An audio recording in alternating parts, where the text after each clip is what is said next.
All right, so I'm here again today with Ryan, my Hey, good buddy, and today on Business Peer Friends, which we've done hundreds of times before, and there'll be hundreds of episodes in the future.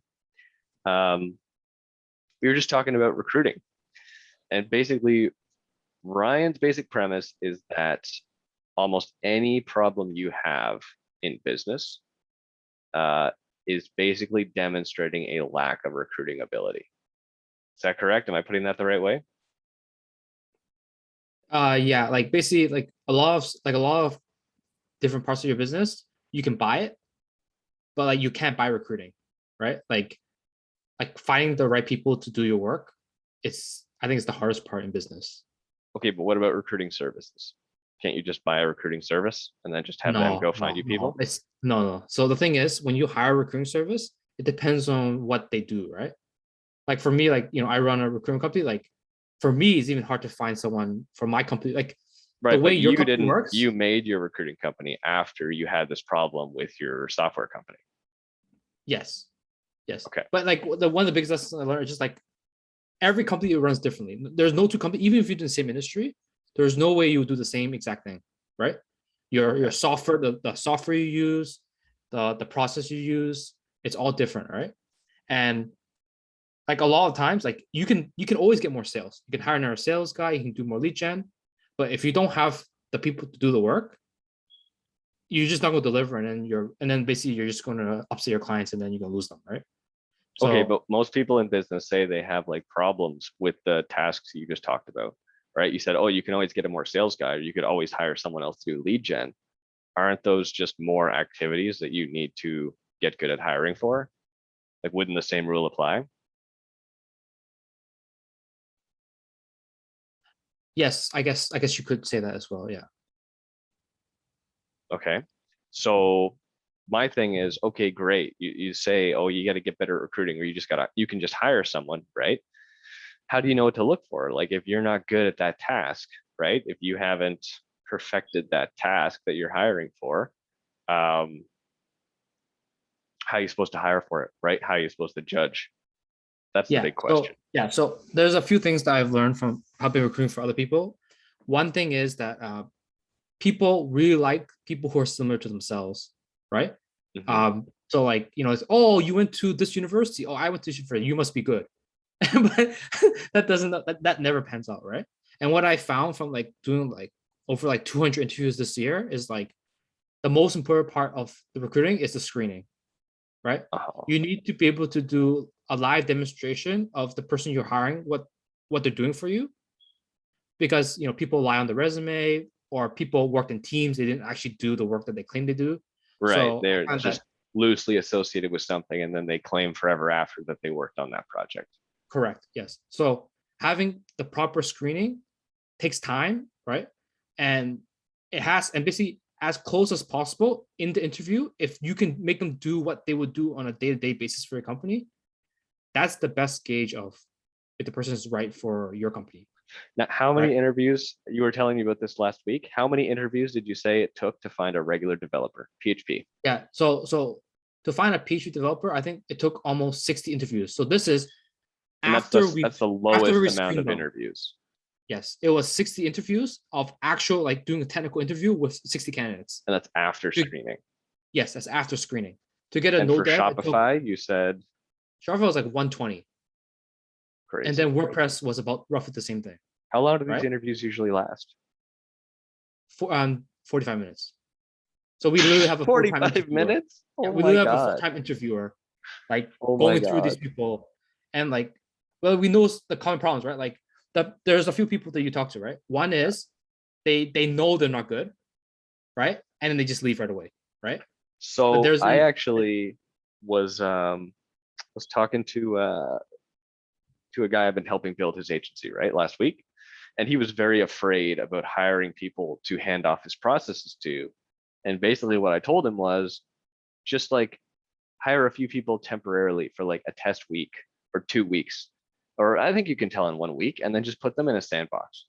Like put them on a fake account and have them do the daily tasks they would be doing for clients to make sure they're good. Is there any, I don't know what your thoughts on that are, but like, give me the 80-20. Like, what is, because, most people listening do not have 120 hours, right, to interview screened candidates. How do they get like 80% of the way there to give them like a decent chance of finding someone good in 20% of Yeah. the effort? So some of the key lessons I took away was one, first impressions really matter. So if they spell your name wrong, if they're not honest, like they say like, oh, I can start in 1 week, but on the interview they say 1 month, like red flag. So anything that triggers you to think that this guy's not good, So trust your instinct and just inconsistencies. yes, that's number one, right? Okay. And then number two is if the guy on the call, it doesn't matter what role you're selling, unless you're selling sales. If the guy is too good at talking and it's for a technical role, they're not good at the job. This is across the board of like me doing so many interviews. The best people are the ones who don't really focus on the money. They literally tell you like this is the salary I want, and like Mhm. that's it. Like they don't try to bargain or anything. Like those people who ask those kind of questions, they tend to be not good or they're very greedy in general. So I found that Mm. that was a very good filter. I found when I was hiring sales guys, it was true. Like the people who worked out the best were just really obsessed with like learning the skill set. And they were like, yeah, the money will come later. The money will come later. Like they're like, whatever, just give me a fair deal and then we'll talk about it later. And then people who don't work out, I've had a few people just initially just didn't work out and they were expecting these crazy numbers, right? And they're very reclined, They were like, I deserve. Yes, yeah. Anyone who says that, like, I deserve this, or like I can get this rate somewhere else, then like I just Hmm. go ahead. There's a lot of jobs in this world, right? Just in the Well, what about gold. people who are very KPI motivated?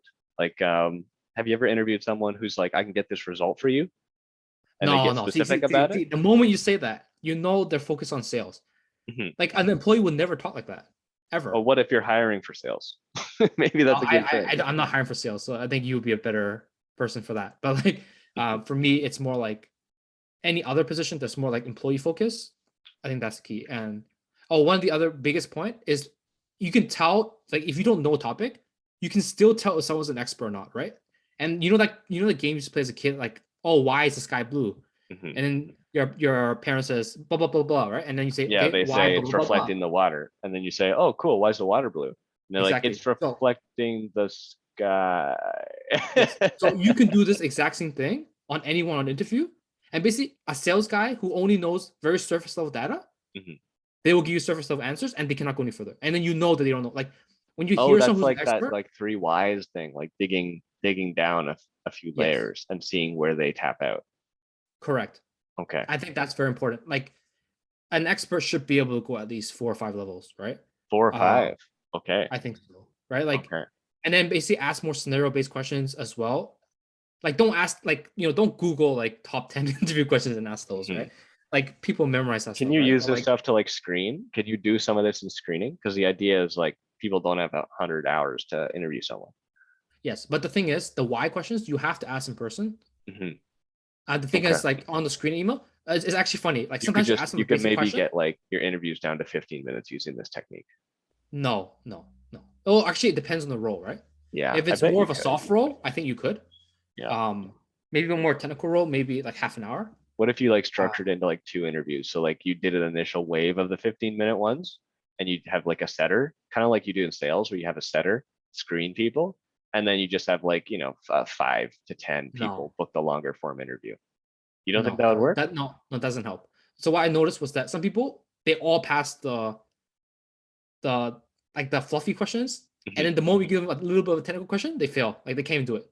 So it's Okay. like Well, what if your screening interview was the technical question yeah, or the so hard question? yeah, so like I've already done this and it doesn't really help. Like for example, in the screening email, I might ask them a technical question Mhm. on the email. Some people are so lazy they don't even Google it. Mhm. Like right? And then the other thing is like usually if people give you one word answers, they're probably like not good. But that's not a hard and fast rule. Like if they give you like a long That's less like of a fixed rule. yeah, Okay. that's Okay, still a cool. fix. Okay, awesome. I'm gonna end it here. We'll pick it up next week with a different topic. Sweet.